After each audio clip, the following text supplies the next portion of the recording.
ভোরের আলো ফুটতেই রাফি বাবার সঙ্গে গ্রামের মাঠে বেরোল। সবুজ ঘাসে শিশির টলমল করছে। হঠাৎ রাফি দেখল তাদের গরু সাদা নরম করে হাম্বা ডাকছে। পাশে ছাগলগুলো লাফাচ্ছে আর পাখিরা টুইট টুইট করছে।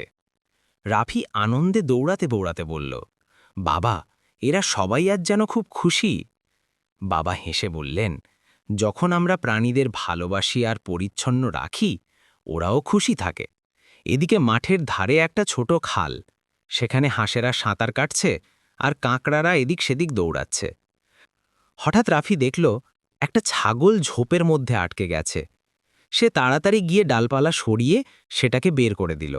বাবা মাথায় হাত বুলিয়ে বললেন, দেখো রাফি, প্রাণীদের সাহায্য করাও বড়দের কাজের মতোই জরুরি। রাফি হেসে বলল, আমি প্রতিদিনই ওদের বন্ধু হব। গরু, ছাগল আর হাঁস সবাই যেন রাফিকে ধন্যবাদ জানাচ্ছে।